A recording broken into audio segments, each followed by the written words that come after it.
ಸಂಜೆಯ ನಮಸ್ಕಾರಗಳನ್ನು ಸಲ್ಲಿಸುತ್ತಾ ವೇದಾಂತ ಕೇಸರಿ ಮಲ್ಲಿಕಾರ್ಜುನ ಶಿವಯೋಗಿಗಳನ್ನು ನಡೆದಾಡುವ ದೇವರೆಂದು ಈ ನಾಡಿನಲ್ಲಿ ಜ್ಞಾನಯುಗಿಗಳಾಗಿ ಸಂಚರಿಸಿ ನಮಗೆಲ್ಲ ತತ್ವೋಪದೇಶವನ್ನು ನೀಡಿ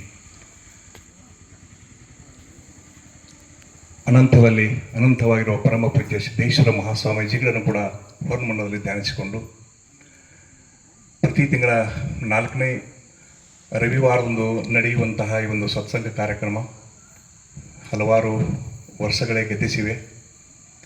ಈ ಕಾರ್ಯಕ್ರಮ ನಮ್ಮೆಲ್ಲರ ಆತ್ಮವನ್ನು ಶುದ್ಧಿ ಹಾಗೂ ಆತ್ಮಜ್ಞಾನವನ್ನು ನೀಡಲಿಕ್ಕೆ ಪರಮ ಪೂಜ್ಯರ ಒಂದು ದಿವ್ಯ ಪ್ರೇರಣೆ ಇಲ್ಲಿ ಅಡಗಿದೆ ಅನ್ನುವಂಥ ಮಾತನ್ನು ತಿಳಿಸ್ತಾ, 10 ವರ್ಷ ನೆರಳಾಗಿ ಬಾಡಿದ ಮರ ಉಳಿಯಿತು ತೊಲೆಯಾಗಿ ಮತ್ತೆ 100 ವರ್ಷ, 100 ವರ್ಷ ಬಾಳಿದ ಅರಸ ಉಳಿಯಲಿಲ್ಲ ಹೆಣವಾಗಿ 3 ದಿವಸ.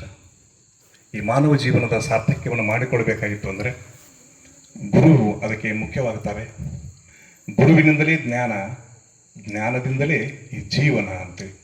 ಜ್ಞಾನವಿಲ್ಲದ ಜೀವನ ಅದು ಅಪೂರ್ಣ ಅನ್ನುವಂಥ ಮಾತನ್ನು ನಮ್ಮ ವೇದಾಂತಿಗಳು, ತತ್ವಜ್ಞಾನಿಗಳು, ಮಹಾಶರಣರು ಸಂತರು ಹೇಳ್ತಾ ಬಂದಿದ್ದಾರೆ. ಅಂಥ ಒಂದು ಮಾನವೀಯ ಮೌಲ್ಯಗಳನ್ನು ತಿಳಿಸುವಂಥ ಒಂದು ಈ ಸತ್ಸಂಗ ಕಾರ್ಯಕ್ರಮದಲ್ಲಿ ತಾವೆಲ್ಲ ಭಾಗಿಗಳಾಗಿದ್ದೀರಿ. ಭಾಗಿಗಳಾಗುವ ಮೂಲಕ ಈ ಒಂದು ಕಾರ್ಯಕ್ರಮ ಇವತ್ತು ಭಾಳಷ್ಟು ನಮ್ಮ ಗ್ರಾಮದಲ್ಲಿ ಇವತ್ತು ನಿನ್ನೆ ಮತ್ತು ಇವತ್ತು ಓಕಳಿ ಮಾರುತೇಶ್ವರ ಓಕಳಿ ಕಾರ್ಯಕ್ರಮ ಇರೋದ್ರಿಂದ ನಾವು ಪೂಜಾರಿಗೆ ವಿನಂತಿ ಮಾಡ್ಕೊಂಡಿವಿ, ನೋಡ್ರಿ ಕಾರ್ಯಕ್ರಮ ಮುಂದೆ ಮಾಡೋಣ, ಹಾಕ್ಕೊಳ್ಳೋಣ ಒಂದು ವಾರ ಅಂತ ಹೇಳಿದ್ವಿ. ಅವರು ಹೇಳಿದರು ಅಬ್ಸೆಂಟ್ ಬೇಡ ಅಂದರು. ಗೈರು ಉಳಿದೀವಿ ಅಂದರೆ ಮತ್ತದು ಗೈರನ್ನು ಉಳಿತಾ ಇದೆ, ಅದು ಆರಂಭ ಆಗ್ತದೆ, ಅದನ್ನು ಬೇಡ ಅಂಥೇಳಿ ಭಾಳಷ್ಟು ಮುತುವರ್ಜಿ ವಹಿಸಿ ಕಾರ್ಯಕ್ರಮವನ್ನು ಪರಮ ಪೂಜ್ಯರು ಆಯೋಜಿಸಿದ್ದಾರೆ. ಈ ಒಂದು ಕಾರ್ಯಕ್ರಮದಲ್ಲಿ ಈ ಒಂದು ಕಾರ್ಯಕ್ರಮಕ್ಕೆ ತುಂಬ ಪ್ರೇರಣೆ ನೀಡುವವರೊಂದಿಗೆ ನಮ್ಮೆಲ್ಲರಿಗೂ ಮಾರ್ಗದರ್ಶನ ನೀಡುವ ಪರಮ ಪೂಜ್ಯ ಶ್ರೀ ಹರ್ಷಾನಂದ ಶ್ರೀಗಳು, ಈ ಕ್ಷೇತ್ರದ ಅಧಿಪತಿಗಳು ಕೂಡ. ಅವರನ್ನು ನಾನು ಭಕ್ತಿಪೂರ್ವಕವಾಗಿ ಅವ್ರನ್ನ ತಮ್ಮೆಲ್ಲರ ಪರವಾಗಿ ಈ ಕಾರ್ಯಕ್ರಮದಲ್ಲಿ ಸ್ವಾಗತಿಸುತ್ತೇನೆ.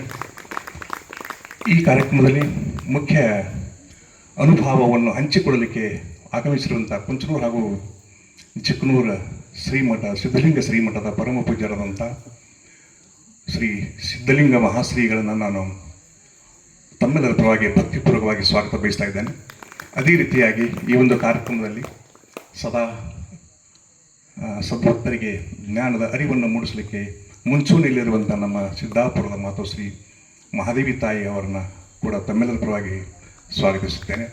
ಈ ಒಂದು ಕಾರ್ಯಕ್ರಮಕ್ಕೆ ಸದಾ ಭಾಳಷ್ಟು ಉತ್ಸುಕರಾಗಿ ಆಗಮಿಸಿ ಸಂಗೀತ ಸೇವೆಯನ್ನು ಸಲ್ಲಿಸುವಂಥ ಯಾವತ್ತು ನನ್ನ ಸಂಗೀತ ಬಳಗಕ್ಕೆ ಹಾಗೂ ಉತ್ತಮವಾದಂಥ ಬೆಳಕಿನ ವ್ಯವಸ್ಥೆಯನ್ನು, ಧ್ವನಿ ವ್ಯವಸ್ಥೆಯನ್ನು ಮಾಡ್ತಿರುವಂಥ ನಮ್ಮ ಶ್ರೀಶೈಲವರನ್ನು ಕೂಡ ಸ್ವಾಗತಿಸಿ, ವಿಶೇಷವಾಗಿ ಈ ಕಾರ್ಯಕ್ರಮಕ್ಕೆ ತಮ್ಮದೇ ಆದಂತಹ ಒಂದು ಎಲೆಮೆರಿಕೆಯ ಕಾಯಿಯ ಹಾಗೆ ಸೇವೆಯನ್ನು ಸಲ್ಲಿಸ್ತಿರುವಂಥ ನಮ್ಮ ತಾಲೂಕಿನ ಕಲಾವಿದರ ಸಂಘದ ಅಧ್ಯಕ್ಷರಾಗಿದ್ದ ಶ್ರೀಯುತ ಸಿದ್ದು ಉಪ್ಪಲದೇನಿ ಅವರನ್ನು ತಮ್ಮೆಲ್ಲರನ್ನ ಹೃತ್ಪೂರ್ವಕವಾಗಿ ನಾನು ಸ್ವಾಗತಿಸ್ತಾ ಇದ್ದೇನೆ. ಈ ಕಾರ್ಯಕ್ರಮದಲ್ಲಿ ಇವತ್ತು ವಿಶೇಷ ಅನುಭವವನ್ನು ಹಂಚಿಕೊಳ್ಳಲಿಕ್ಕೆ ಆಗಮಿಸಿರುವಂಥ ಪರಮ ಪೂಜ್ಯ ಶ್ರೀ ಸಿದ್ಧಲಿಂಗ ಮಹಾಶ್ರೀಗಳ ಬಗ್ಗೆ 1-2 ಮಾತುಗಳನ್ನು ಹೇಳಬೇಕಾಗಿತ್ತು ಅಂತಂದರೆ, ಸಿದ್ಧಲಿಂಗ ಮಹಾಶ್ರೀಗಳು ಇಂದು ಸಮಾಜ ನಿರ್ಮಾಣದಲ್ಲಿ ಯುವಕರ ಪಾತ್ರ ಅನ್ನುವಂಥ ಒಂದು ವಿಷಯವನ್ನು ಕುರಿತು ಅವರು ಇವತ್ತು ಅನುಭವವನ್ನು ಹಂಚಿಕೊಳ್ಳಿದ್ದಾರೆ. ಭೂತರವಾಗಿ ಇವತ್ತು ನಮ್ಮ ನಾಡು ಮತ್ತು ನಮ್ಮ ದೇಶ ಏನಾದರೂ ಅದು ಮುಂಚೂಣಿಯಲ್ಲಿ ಬರಬೇಕಾಗಿತ್ತು ಅಂತಂದರೆ, ಒಂದು ಏಳಿಗೆಯನ್ನು ಕಾಣಬೇಕಾಗಿತ್ತು ಅಂದರೆ ಅದಕ್ಕೆ ಯುವಕರ ಒಂದು ಪ್ರೇರಣೆ, ಅವರೊಂದು ಭಾಗವಹಿಸಿಕೆ ತುಂಬ ಅವಶ್ಯವಿದೆ. ಯಾವುದೇ ಕ್ಷೇತ್ರದಲ್ಲಿ ಕೂಡ ಅಂಥವರು ಯಾವ ರೀತಿ ಪ್ರಾಮುಖ್ಯವನ್ನು ವಹಿಸ್ತಾರೆ ಅನ್ನುವಂಥ ಒಂದು ಉದ್ದೇಶವನ್ನು ಇಟ್ಟುಕೊಂಡು ಇವತ್ತು ಕಾರ್ಯಕ್ರಮ ಅವರು ಪರಮ ಪೂಜ್ಯರ ಅನುಭವವನ್ನು ನೀಡಲಿದ್ದಾರೆ. ಇದನ್ನ ವಿಷಯವನ್ನು ಭಾಳಷ್ಟು ಅವಲೋಕಿಸಿನ ನಮ್ಮ ಪರಮ ಪೂಜ್ಯರು ಇಟ್ಟಿದ್ದಾರೆ ಅಂತೇಳಿ ನನಗೆ ಅನ್ನಿಸ್ತಾ ಇದೆ. ಈ ನಮ್ಮ ಸಿದ್ಧಲಿಂಗ ಶ್ರೀಗಳು ಜಕನೂರಿನ ಕಮರಿ ಮಠದಲ್ಲಿ ಇದ್ದುಕೊಂಡವರು ಬರೀ ಮಠಕ್ಕೆ ಮಾತ್ರ ಸೀಮಿತವಾಗಿರದೆ ಸಮಾಜ ಉದ್ಧಾರಕವಾದಂಥ ಕೆಲಸಗಳನ್ನು ಕೂಡ ಅವರು ಮಾಡ್ತಾ ಈ ನಾಡಿನಲ್ಲಿ ತಮ್ಮದೇ ಆದಂಥ ಒಂದು ಹೆಸರನ್ನು ಅವರು ಉಳಿಸಿಕೊಂಡಿದ್ದಾರೆ. ಧಾರ್ಮಿಕ, ಸಾಂಸ್ಕೃತಿಕ, ಶೈಕ್ಷಣಿಕವಾಗಿ ಮತ್ತು ಆಧ್ಯಾತ್ಮಿಕವಾಗಿಯೂ ಕೂಡ ಅವರು ಹಲವಾರು ಕಾರ್ಯಗಳನ್ನು ಮಾಡ್ತಾ ಇವತ್ತು ನಮ್ಮೆಲ್ಲರ ಮನದಲ್ಲಿ ಅವರು ನೆಲೆಸಿದ್ದಾರೆ. ಶೈಕ್ಷಣಿಕವಾಗಿ ಬಹುಶಃ ಅವರಲ್ಲಿ ಸಾವಿರಾರು ವಿದ್ಯಾರ್ಥಿಗಳು ಇವತ್ತು ಉತ್ತಮವಾದಂಥ ಶಿಕ್ಷಣವನ್ನು ಪಡೆದುಕೊಂಡು ಭಾಳಷ್ಟು ಹುದ್ದೆಗಳಲ್ಲಿ ಕೂಡ ಅವರು ಕೆಲಸವನ್ನು ಮಾಡ್ತಾ ಇದ್ದಾರೆ. ಅಂಥ ಒಂದು ಶ್ರೀ ಸುಬ್ರಹ್ಮ ಪೂಜರಿಗೆ ಸಲ್ತಾ ಇದೆ.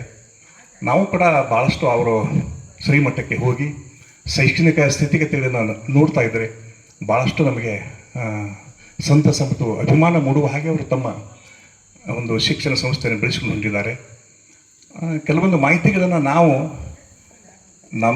ಅವರಿಂದ ಕಲಿತು ಬರೋ ಅಂದ್ರೆ ಈ ಶಿಕ್ಷಣ ಇಲಾಖೆಯವರು ಕೂಡ ಅವರು ಈ ಕಂಪ್ಯೂಟರ್ ಜ್ಞಾನ ಇದೆ ನೋಡ್ರಿ, ಆ ಕಂಪ್ಯೂಟರ್ ಜ್ಞಾನವನ್ನು ಕೂಡ ಅಷ್ಟು ಭಾಳ ಆಳವಾಗಿ ಅವರು ಅಭ್ಯಾಸ ಮಾಡಿರೋದ್ರಿಂದ ಅವರಿಂದ ಕೂಡ ನಮ್ಮ ಇಲಾಖೆಯವರು ಭಾಳಷ್ಟು ಅವಕಾಶವನ್ನು ಅವರಿಂದ ಜ್ಞಾನವನ್ನು ಪಡೆದುಕೊಂಡು ಹೋಗಿದ್ದಾರೆ ಅನ್ನುವಂಥ ಮಾತನ್ನು ಈ ಸಂದರ್ಭದಲ್ಲಿ ಹೇಳಲಿಕ್ಕೆ ತುಂಬ ಸಂತೋಷವಾಗುತ್ತದೆ.